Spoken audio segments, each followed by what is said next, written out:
Hey everybody, it's me Carl, and before we begin today's episode, I just wanted to ask everyone, please, if you can, leave a like and a comment on this video.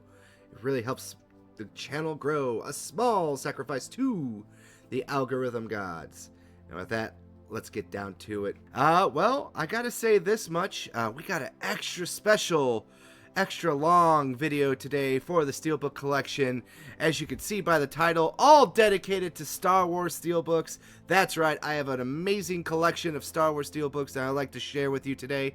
And before we begin, could you please leave a like and a comment down below telling me what your favorite Star Wars video game is and your favorite Star Wars video game character. That would be much appreciated. And maybe consider sharing this with some people. You know, share it out. Share it to grandma. Share it to your dad. You know, they took you to see Star Wars in theater, right? Maybe Grandpa too. Or that weird kid that's in your, card circle if you play TCG. I don't know. Let's see what's going on here today. Well, first off, we'll start off with Switch Steelbooks. I know, crazy, right? These are from Limited Run Games, and I've already showed them off in my Nintendo Steelbook collection, but figured I would re-show them off here again with a better camera and kind of go with the theme. The first one we got is one of my favorite video games of all time, made by the legendary BioWare Studios, and that is the Knights of the Old Republic Steelbook for the Nintendo Switch. And this is an absolute gorgeous Steelbook right there. Look at that with the gold trim, the beautiful key art there, of course. Bastila Malik, a Selkath of HK-47, obviously. On the back, not so amazing. It's just Aspire, Limit Run, and Lucasfilm games on there. But the inside art is awesome. Look at Darth Malik looking so cool and awesome. Love it so much. Game is still sealed because I own this digitally, but I love this Steelbook. I gotta show this off again, man. I love it. I have an actual statue of Revan and Malik. Here's a picture of them in its display case in my house. And it's one of my favorite video games of all time, you know? When I was younger, I hated Knights of the Old Republic. I was like, this isn't Fable. Now, when I got to be a teenager, I replayed it. I'm like, I was so stupid, man. I was so dumb. But yeah, definitely check it out. One of my top 10 video games of all time. And my next Steelbook is, of course, the sequel to Knights of the Old Republic. And that is Knights of the Old Republic 2. Once again, look at that beautiful Steelbook artwork right there. It is so damn gorgeous. Love it. Same as the background treatment of the first game. And inside, of course, you got the two Jedi and the Sith fighting over here. I'm blanking on their names right now, so there will be a little flashing thing that tells you their name on the front of it. But I totally forgot. It's been so long, and my brain is kind of cooked right now from a very long day of work, so... here it is, the Knights of the Old Republic 2 Sith Lords Edition. I like this game. Good Obsidian game. I think this is a better mechanically sound game in terms of like what you could do with this game. Obviously, turning your allies into Jedi or Sith was amazing, especially when I got Bio Dirk to be a Jedi. That was like, I was punching air. I really want to get back to it one day. And now that we have other news about like, you know, the fate of the Old Republic being announced and everything, I figured, you know, what a better time than to just kind of show these off, especially because look at this. Gorgeous. And next up, we got our last Switch Steelbook for this video, and that is the Star Wars The Force Unleashed Steelbook by Limit Run Games as well over here. I love this art, and it's embroidered so you can feel it. Nothing too special on the back, but I love the inside of this one too. Obviously, this is the old key art from the original game that he put inside of it. I love it so much.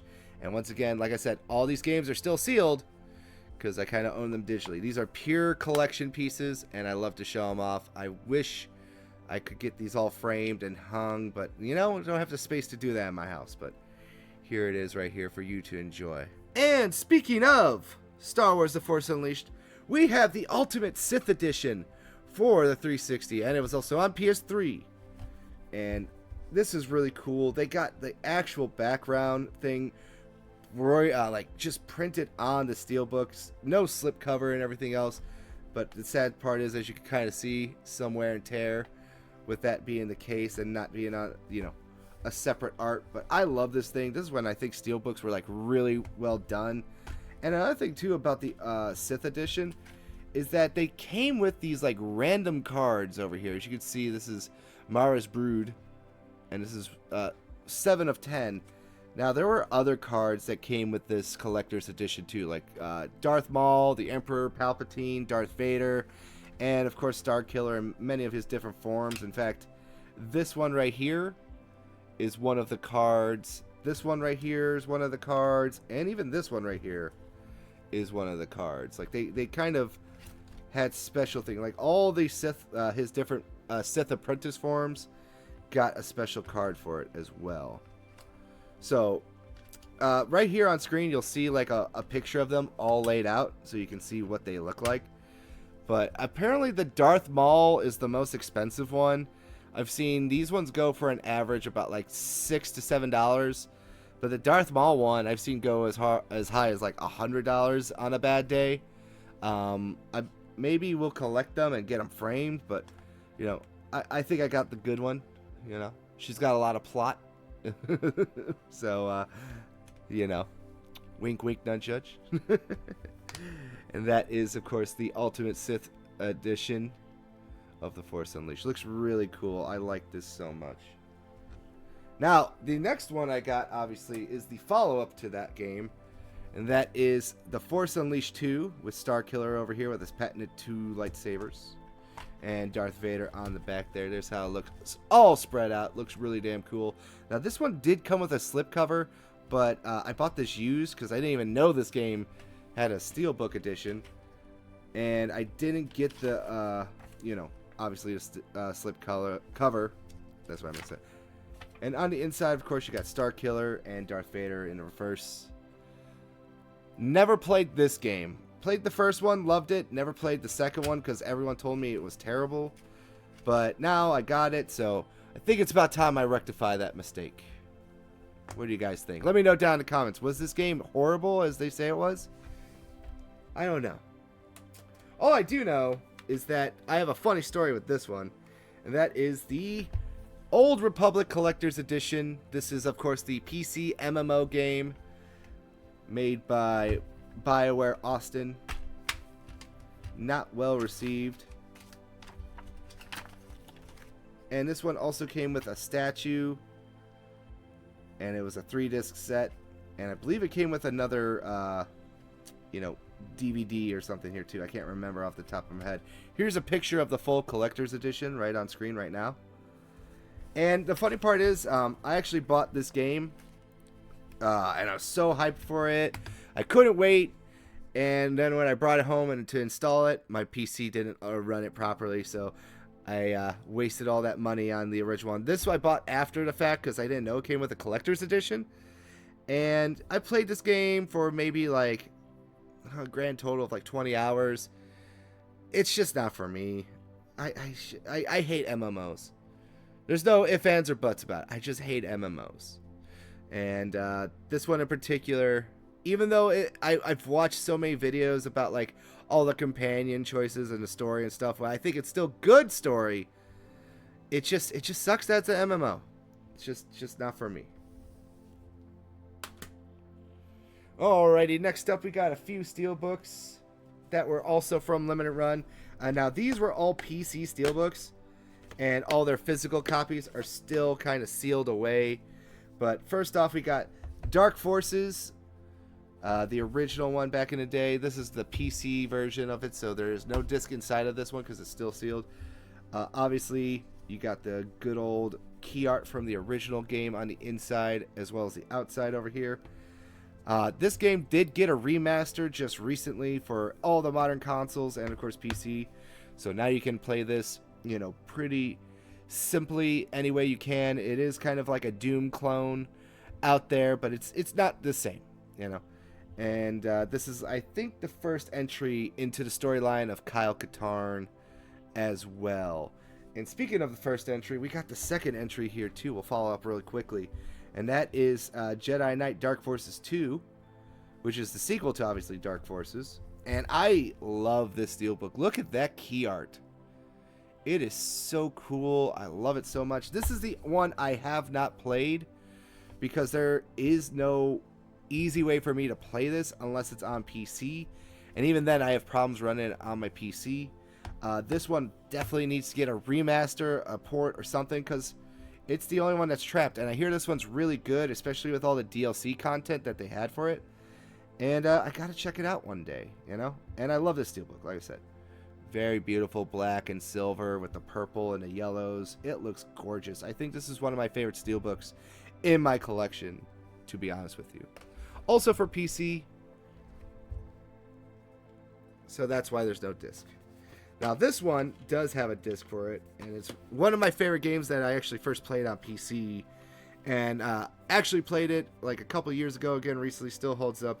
It has Star Wars, Jedi Knight, Jedi Outcast. Now this one will have a disc in it too, as you'll see, but it's not the PlayStation disc. It's my original Xbox copy. I had the original, you know, missing the manual, not complete in box, you know, kind of cover with the original key art and everything. This is the original key art right here, by the way. And I decided, well, you know, I'm just going to put my opened Xbox copy in here and just keep my PlayStation copy sealed. And I like this one. Very nice blues and whites and everything else like that. This is the one that really covers and like really evolves, I think, Kyle Katarn's story. One of my favorite, you know, monsters in there. I joked about it. His name sounds like a water bottle brand, you know. I forget his name off the top of my head. Here's a picture of him right here. So, and he's like a really cool dinosaur looking dude. I think this game is great, and everyone should check it out. It has been ported to basically all major consoles recently now too, and backwards compatible on your Xbox consoles as well as on PC.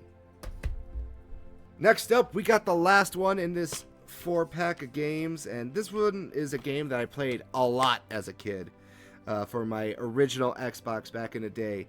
I remember renting this game so much, and I recently did replay it this year, and to be quite honest with you, it was making me very, very mad when I was playing some of the levels, but I still thought it was pretty good. As Jedi Knight, Jedi Academy. This one does follow Luke and Katarn, but it doesn't follow them exactly to the T. You play as a custom Jedi in this game, and you know, you can pick a few kind of like ancient alien races and stuff like that. Fun fact, Jennifer Hale is the voice of the female Jedis in this game. So if you don't know who Jennifer Hale is, she is female Commander Shepard. And, you know, you do have like the stock choices of kind of, you know, good or bad. One-hit saber deaths, which did mess me up a lot of times. It's really good. This is a game I wish they would kind of bring back in some way, shape, or form. But alas, you know, it is just here for you to be reminded of a better time. Speaking of a better time,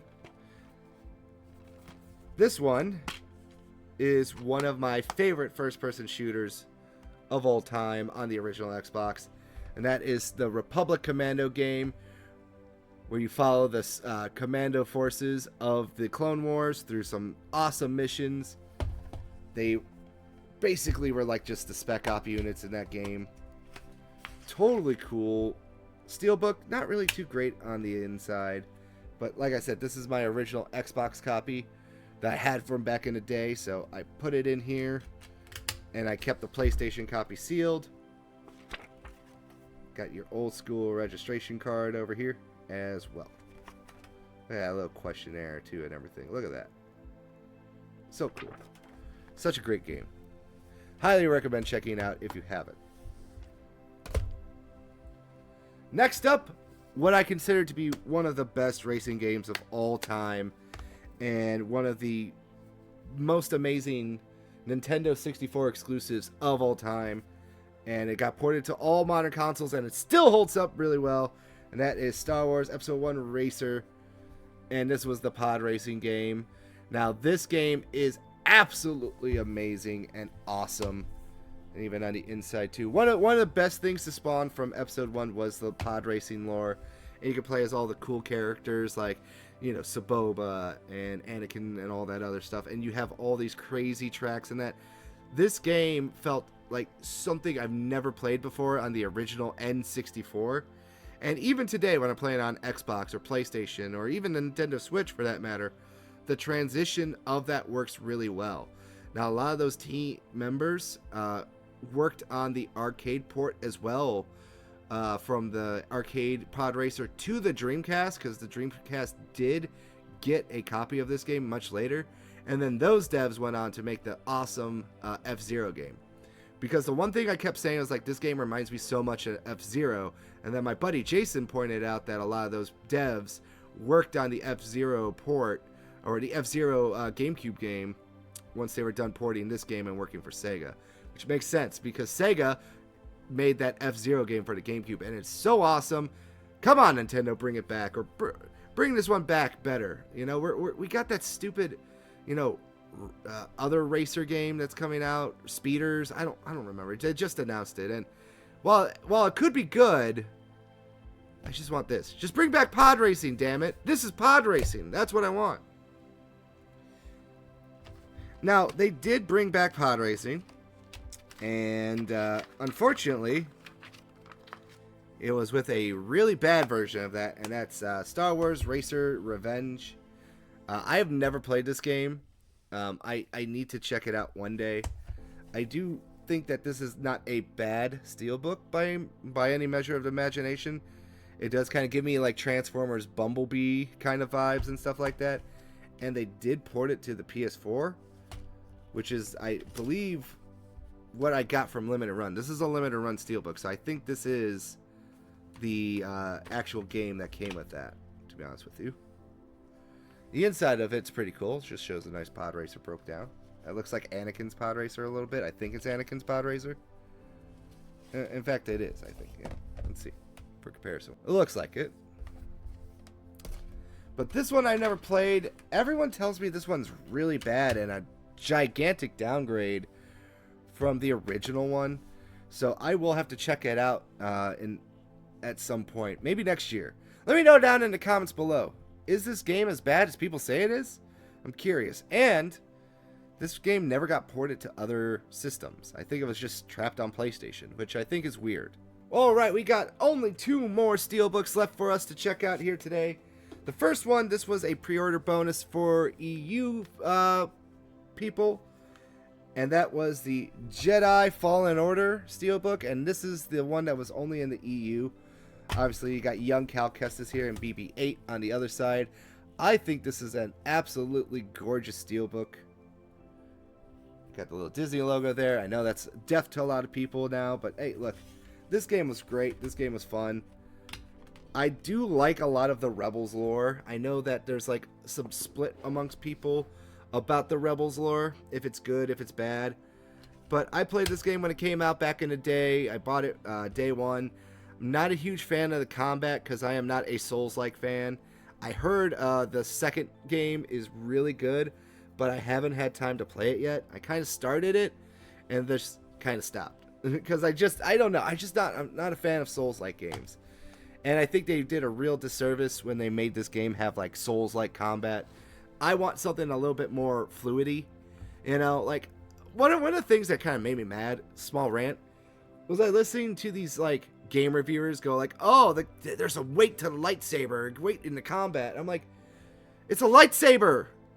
We don't need that. You're supposed to be fast and crazy and, you know, more with it. But it's like, I get it. They wanted it to have more of like that old Jedi duel from like back in the day and stuff, like the original trilogy. And I just, not a fan. I'm a Clone Wars kind of guy who likes the Clone Wars kind of action. Alrighty, and last but certainly not least is probably one of the more controversial games on this list. Now, I did buy this game for relatively cheap. I think I got it for 20 bucks. And then people were selling the Steelbooks as a side thing. This was a Target pre-order bonus only. And this game is very mediocre, I hear. I know a lot of people dunk on it, but most people who dunk on it didn't play it. So I don't consider those people to be like valid opinions. But the people I have heard say they played it said it was pretty okay. It wasn't as terrible. It could have been better. The devs did do a lot of stuff to change up some of the things. But enough, you know, beating around the bush. Let's just do it. This is the Star Wars Outlaw Steelbook. And like I said before, I did not play it. It's a decent Steelbook, I would say that. I'm not really blown away, but I do think the artwork here is actually pretty good. It does look really good. And over on the inside, of course, this is the Xbox copy. It has a place for both your discs. All the little codes and that stuff in there. Not exactly the best looking inside cover color art, I would say. And I don't think there's anything on this side. Let me see if I can get it out. Alright.